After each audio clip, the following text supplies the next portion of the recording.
On this episode of the Neutral Wisdom Podcast, Satanic Warlock Robert Shirley discusses the Satanic Art of Seduction and is joined by Miz Wiz for her input on seduction in a long-term relationship. You are listening to the Neutral Wisdom Podcast, a podcast dedicated to passing on knowledge and experience from a satanic perspective, hosted by Satanic Warlock Robert Shirley.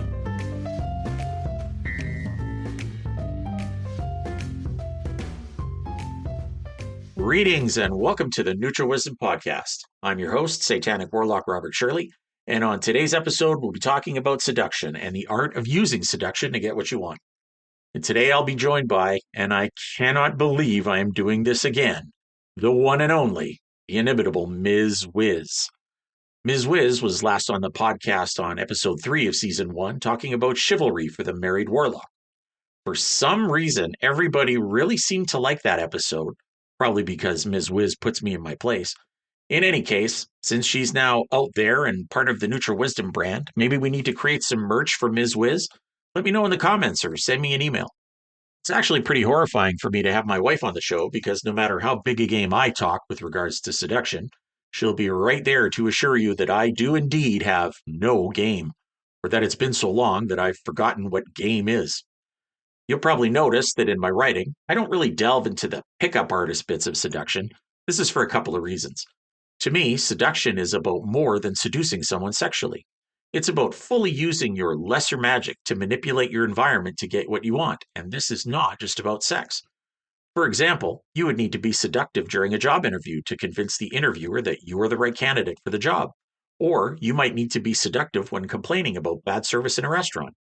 Seduction is often interpreted as a sexual thing. However, seduction is largely dependent on the tack you take when dealing with others.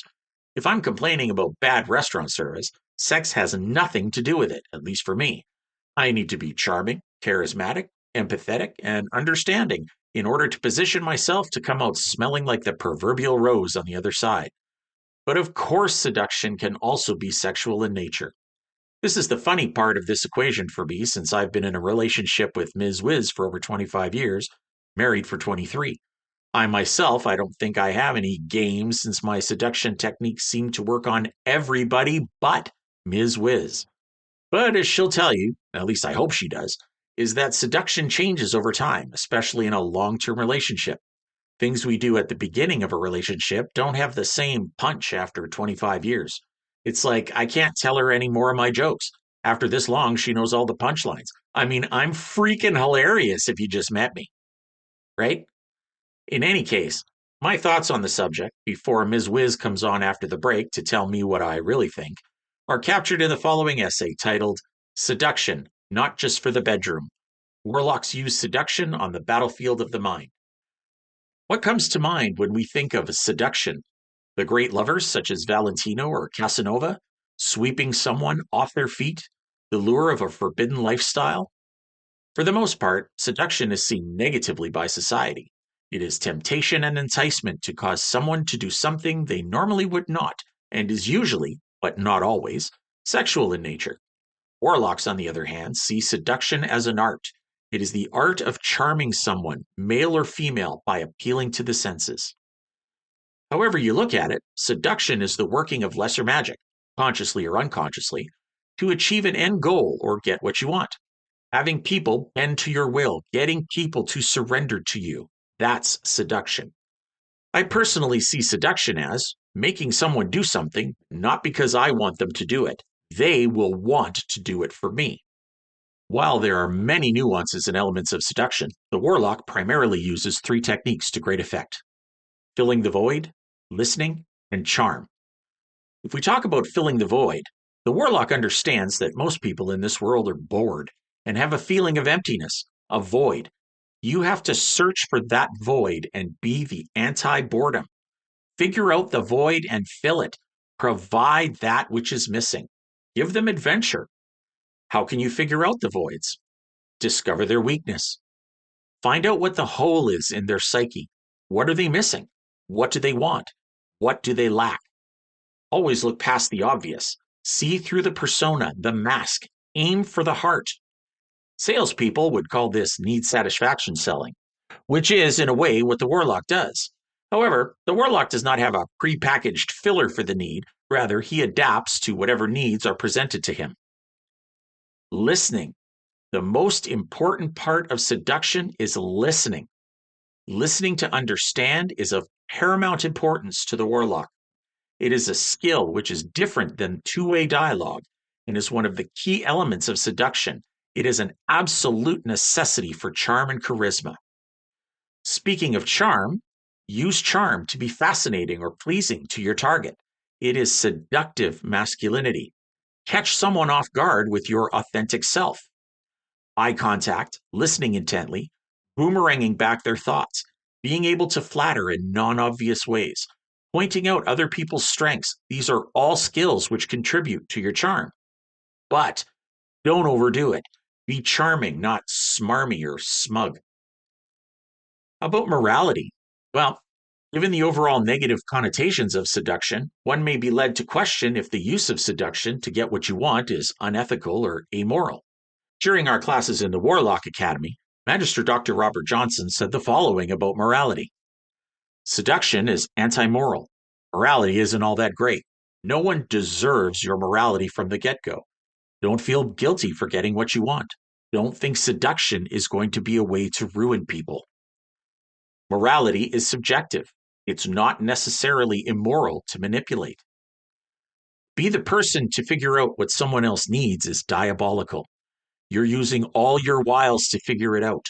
What might stop you is thinking it's underhanded. Be very smart. See the voids. See the openings for seduction. You can't gain power without seduction. You must interact with others. That interaction requires you to seduce, persuade, charm, and even manipulate. In any interaction with anyone, you are exercising power, and power can corrupt if you're a psychopath. Again, wise words from Magister Dr. Robert Johnson. The caveat here is that when performing seduction, you must be able to recognize the extent of your power and use it in a way that is both responsible and beneficial to you. As Satanists, we do believe in responsibility to the responsible. How can a warlock use seduction in everyday situations? For example, during a job interview, he can listen and use his charm to pull out exactly what the interviewer is looking for in a candidate, and then demonstrate how he meets those needs. He can charm a check-in clerk at a major metropolitan airport on one of the busiest days of the year to allow him to return to the luggage line at a later time and go straight to the front, bypassing the hour-plus wait. He can use his charm to complain about poor service to a restaurant manager in a major Las Vegas hotel and have his meal comped with sincere apologies and a voucher for another meal, which is definitely not in the hotel's policy. In fact, the manager tells him, "I'd like to buy your breakfast." These examples are pretty specific. I should know because I'm the warlock in all of them. Seduction is the backbone of the warlock. Learn and practice the art of seduction and use it in your everyday life. After all, seduction is not just for the bedroom. Let's pause for a break here. When we come back, we will welcome the inimitable Miz Wiz to tell me everything I'm doing wrong in my marriage, live on the air. Oh, and to discuss other forms of seduction as well. You're listening to the Neutral Wisdom Podcast. For questions, comments, or suggestions, email us at information@neutralwisdom.ca.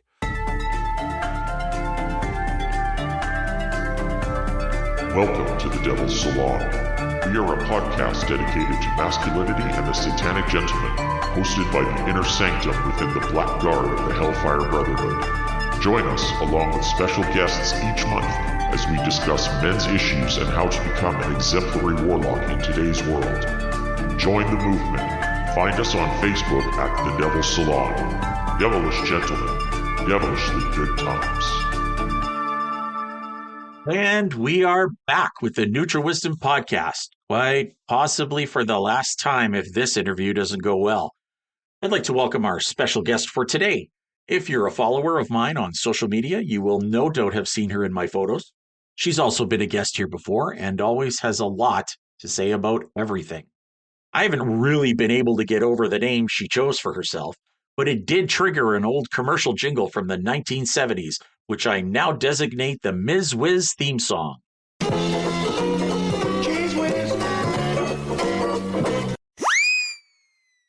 Okay, to be fair, I added the siren whistle at the end, but I love it.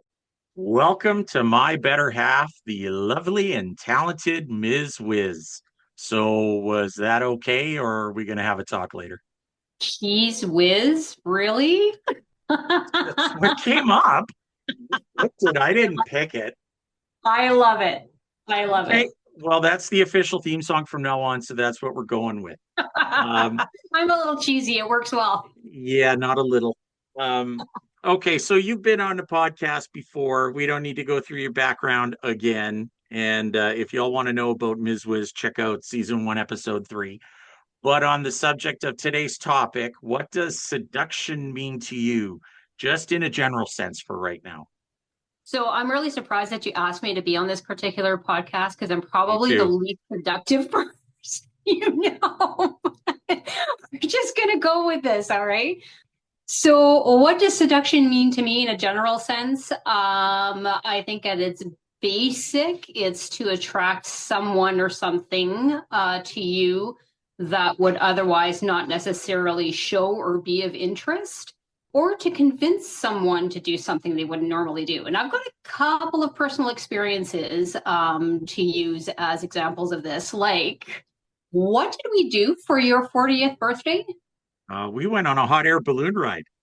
Correct. And what awesome. did we do? What did we do for your 50th? We went zip lining. We sure did. And what is it that I'm most afraid of aside from the zombie apocalypse? Heights? Yes, sir. Did I win? So somebody convinced me to do things I didn't want to do, and you're pretty much the only person on the planet I would do those things for. So if that's not a good example of seduction, I don't know what is. Fair enough. We'll come back to it. But for anyone who doesn't know, if you don't follow our social media at all, we just took a trip out to Poughkeepsie and visited a lot of people. And you've decided that you would like to be a member of the organization. So since you are a newer Satanist, do you see seduction as a bad thing? Since that's what we all learn, like you don't use people, or do you see it as a mean to an end now? So does your involvement as a Satanist, do you see seduction as any different? What's your overall view of it? When you consider what one official definition of seduction is, which is to persuade or trick someone into doing something by making it very attractive, you could be led to believe that it's a bad thing. But if we're honest, I mean, seduction is a power game. You know, it means to gain control over something or someone. And like all things, there are positive and negative ways to initiate a power and positive and negative results to that power. So I'm all about intent and motivation. I'll say that over and over and over again. So best to understand yourself and to be clear on what you're after and be careful what you wish for and be prepared for what you get. So is that a bad thing? I think that would, really depend on the results and how it affects you. Is it really trickery though? Like, really, is it trickery? Because trickery sounds pretty negative to me. I think that it really depends on how the recipient takes it. So I think in a way, we all like to be seduced to a degree. So I think there's a line where it can be a negative or a positive. And I think so long as you stay on the positive side of that line, you're okay. But that does require a lot of being open and honest about what you're doing and why you're doing it. So I think that's kind of the key, is just to be mindful of yourself and your motivations.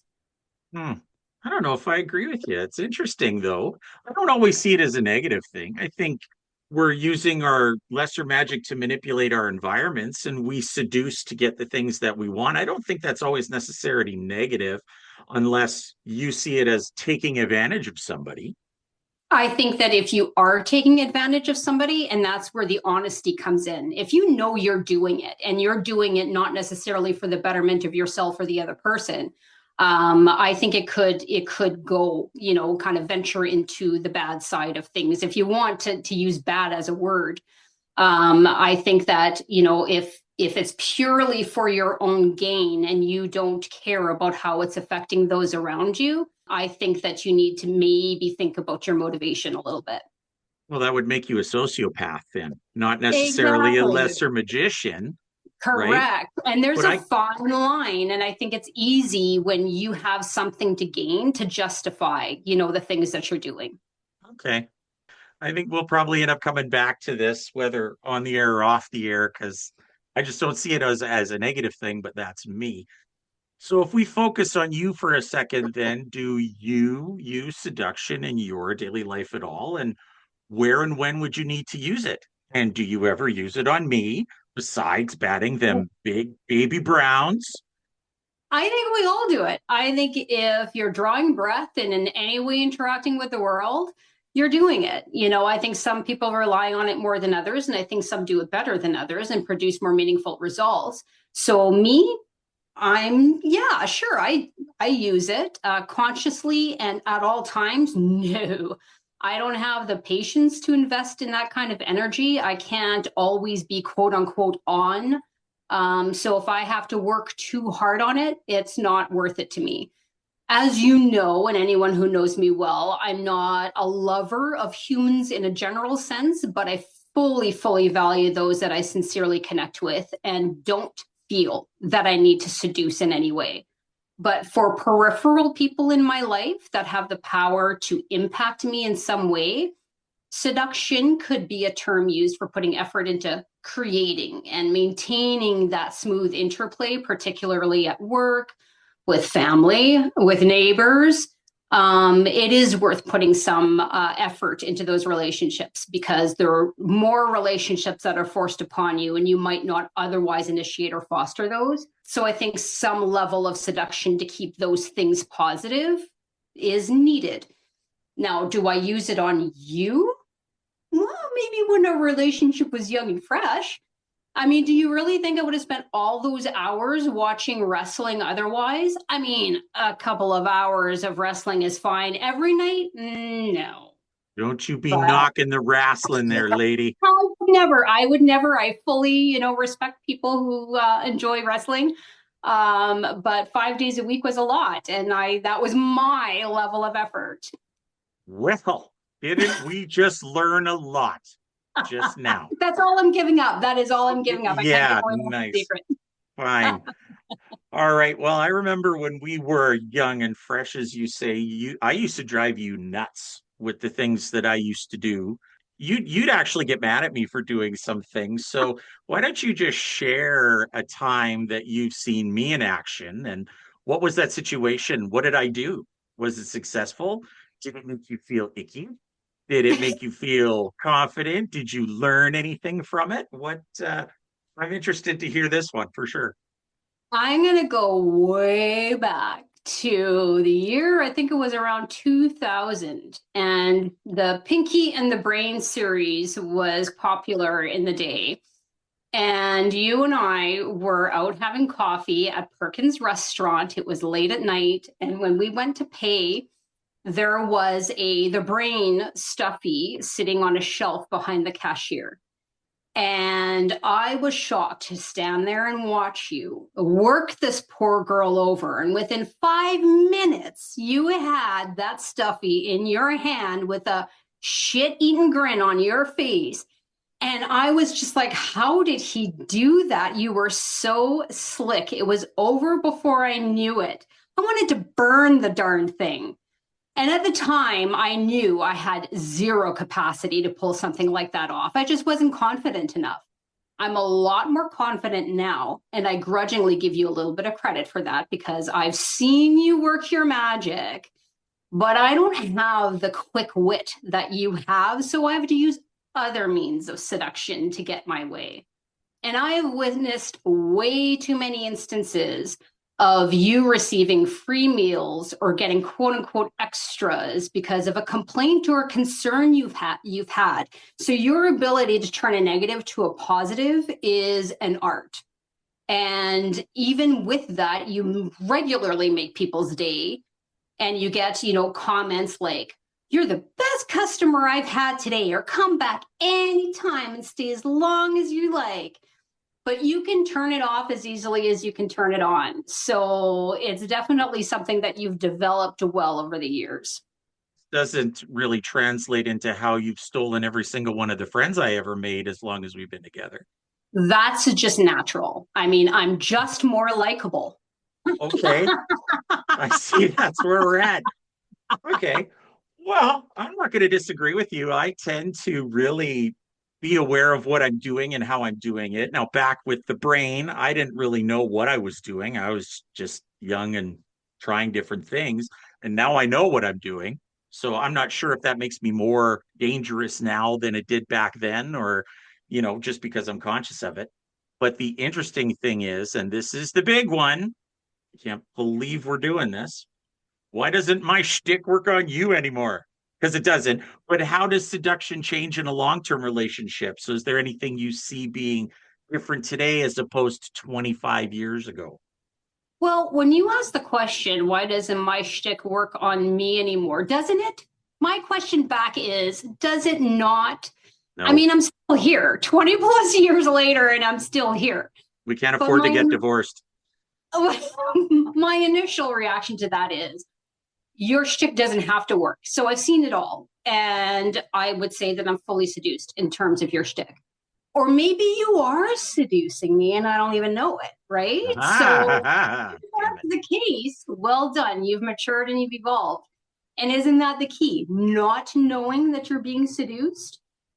So maybe your version of seduction for me is to do the obvious thing, like, leering at me from across the room. It may not get you what you want in the moment, but I'll get a good laugh out of it. So it's all good. Yay, me. Thanks. You got to keep trying, right?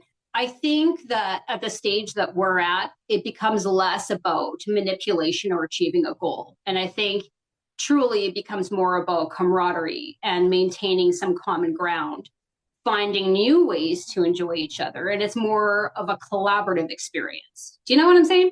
So we take ourselves a lot less seriously. We have a lot more fun with things. And I think that's a well-earned reward for successfully playing the game all these years. Well, I mean, I know that married seduction is not always about sex because it's been beaten into me over all these years. But, that's a big benefit. So what could seduction in a long-term marriage look like to you? In other words, what do I need to do to up my game? Well, what's interesting is you've mentioned periodically 25 years in, and I still don't know what makes you tick. And maybe that's my seduction strategy. You're smart, and I've been a long-time witness and recipient of your powers of seduction. So how do I keep things interesting and fresh for you? I'm a human being, and I, might feel that, well, you're going to get bored if you have nothing else to unearth in me. Mystery is sexy, so we got to keep things a little mysterious, right? Confidence is another thing that's sexy. And I don't mean confidence as a blanket statement, not just confidence in yourself. In fact, more importantly, confidence in your relationship. So there's a difference between being and acting jealous for real versus acknowledging the possibility that your partner could stray. So acknowledging that that's a possibility and that you have a partner that others might be attracted to, that's amazing, and super attractive. So given that we're all free to do what we want, building the desire to stay never gets old, right? So that's kind of, to me, the key to making a relationship last and make it fun and interesting. So things that keep me interested in our relationship is the fact that you adore me, right? Everyone wants to be adored, and that's not a weakness. It's just a human condition. By the same token, we want to adore. So if you can have that in your relationship and it's a mutual experience, well, then that's really an incredible thing. You feed our relationship on a daily basis. Is it because we're just that compatible or because you put in an effort? Either way, it works. You have to have a sense of humor, right? We laugh at ourselves and each other all the time. It's all good. We've earned the right to say things to each other that others might consider disrespectful. We say this all of the time, but they're hilarious to us. We've earned that. We're super open-minded with each other. We allow each other to evolve and change. Neither one of us is the same person we were when we came into this thing, and that's good. We want to evolve. We want to change. So we support each other, even if we're not completely on board with it. So I bring in branches to hang from the ceiling or string on, and you let me do that so far. So in a way, allowing me to do my quirky things and me allowing you to do yours is our form of seduction at this stage of the game. It can still be fun, and it should charge us up in some way. So you're not going to tell me, is basically what you're saying. I still need to work to figure it out. That's something, keeping it fresh. Okay. Well, so far I'm pleased. I don't think we're going to end up divorced or anything like that. However, since we've been visiting some folks in the United States, you seem to have managed to gain yourself rooms and places to stay at just about everybody's house. So, that's fine. If anybody wants Miz Wiz, just drop a line to the show and we'll make sure we send her off down there. Although not by Canada Post right now. Not yet, anyways. Not yet. Exactly. Well, finally, is there anything else you would like to say about today's topic? Advice, tips, anything like that? How to keep it fresh for people in new relationships, people in old relationships? Go ahead. The floor is yours. Well, one thing I can say is as I get older, or the older I get, the more I realize I don't know. So all I can do is share my experience. And my experience has proven to me that time, effort, and intention matter. So as you mentioned in your essay, there are elements to successful seduction. And if you give those elements some attention and they're handled with a level of respect, humor, and understanding, it can take that seduction from that basic wink, wink, nudge, nudge to a whole other level. So learn from each experience and learn from your partner. Be open-minded and look at things from a place of humor. Like most things, if you can't have a little fun, you'll eventually lose interest. Well, I guess there you have it, folks. Real-time online marriage counseling with no neutral third party in the room. Join us next time as we air more of our dirty laundry in public here on the Neutral Wisdom Podcast. Seriously, I kid. Thank you for being here today. Thank you for sharing this. Thank you for making people aware of all my magic tricks and all of my slimy moves that I make. So now I have to change my game, which I suppose is part of the rule. But I guess we'd like to have you on the show again if you're willing to come back. I would love it. I always like to talk. And even about things I know nothing about, like seduction. Everybody seems to like to listen to you too. So thanks for stopping by, and I'll see you upstairs later. You betcha. Okay.